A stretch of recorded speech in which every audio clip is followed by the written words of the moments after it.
About 2 years ago, I made the switch from Sony to Fujifilm, and now, about 2 years later, I'm going back to the Sony system. Fuji initially pulled me because of the easily accessible dials on the camera, and of course, the recipes. It just felt like an easier way to integrate the type of work that I did into kind of like a more smooth, streamlined way. The first Fujifilm camera that I got was the Fuji X-T32, and I wanted it because of the small form factor and mainly for an everyday travel camera, something small, something I'm not super worried about.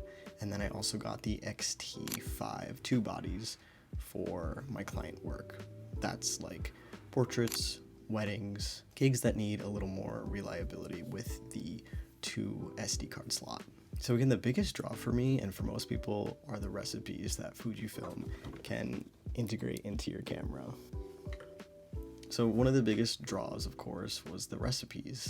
Fujifilm is well known for integrating various types of recipes into the camera and easily accessing them.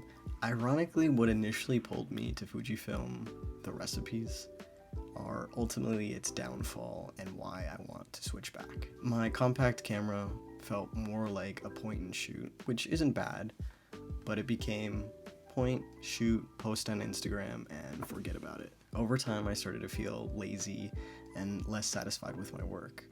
I started moving too quickly and seeing something and just saying, wow, that could look nice, snapping a picture and moving on. Instead of waiting, being intentional, really thinking about the shot, Fujifilm was slowing me down. Not only for my personal work, but especially for my client work, which sometimes can be more important. I brought the Fuji X-T5s with me on 2 weddings and found myself frustrated with the low light capability and super happy that I had my second shooter with me because he saved a lot of the shots that I was worried about with his camera system, which was better in low light. The other session I had started off as a preliminary engagement session to see how well we worked together before moving on to the wedding. This I shot again with the X-T5s and really did not like how they were turning out.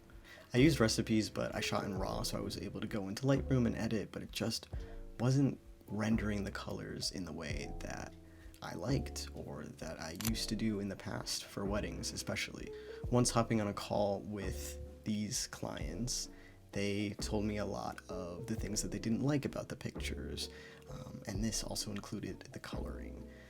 I confessed and I said, I don't like them either, and luckily I feel very confident to say that for the wedding it's going to be different because I'm switching back to the system that I'm far more comfortable and satisfied with. This made them very happy to know, and once delivering the wedding photos, there were no notes this time. They were absolutely blown away. I was happy and satisfied. I'm not sure if I could have done that with my Fuji cameras.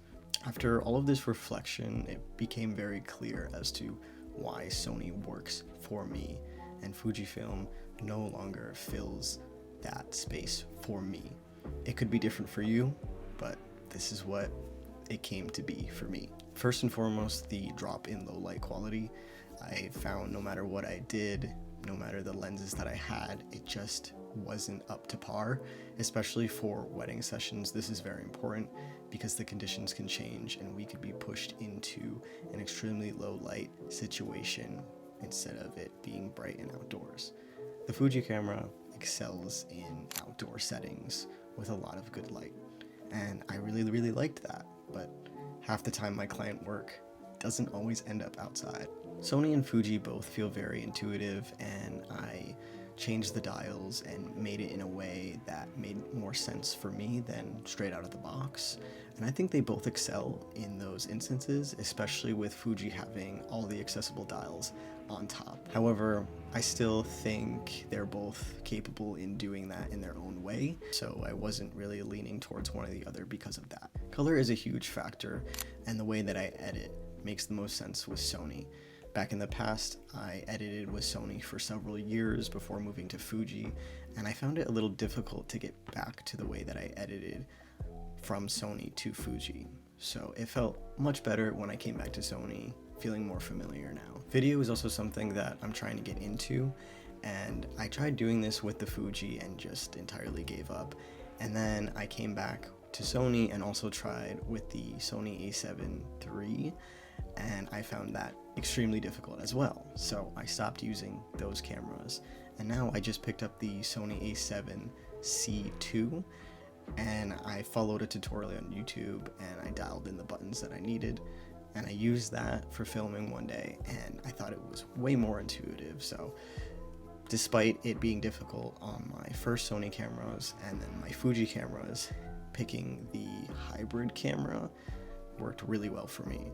The ease of switching from film to photo is very important to me because I don't do a ton of video, only short snippets when I'm out.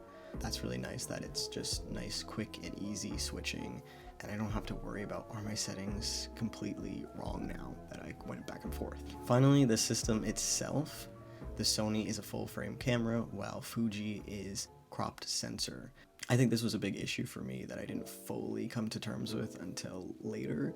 I think having that larger sensor works obviously really well in low light. Also, not having to think about the math when you're buying a new lens. You're like, oh, it's crop sensor, so really this 35 is a 50, or this 20 is a 35. Like, doing the math was a little frustrating. Not to say that it was difficult, but it was just something I had to keep in mind when purchasing equipment. At the end of the day, Sony feels right for me, and I had a lot of fun with Fuji, and I could have kept my X-T30 too, but I really wanted that Sony a7C II for my everyday walk around small compact camera, and it just made sense to me.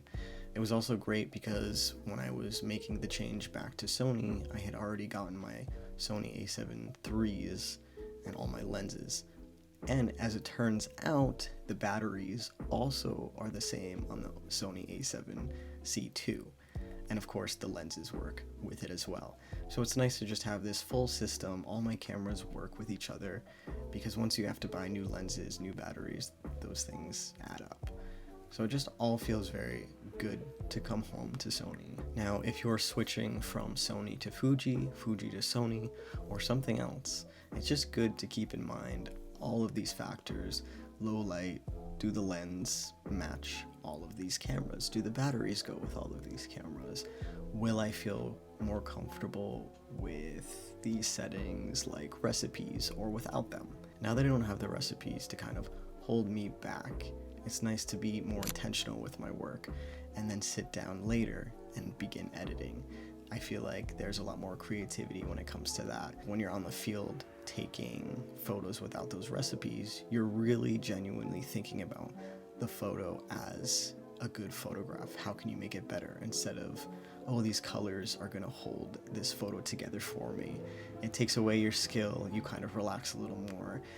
And I think you need to be challenging yourself when you're out taking photos.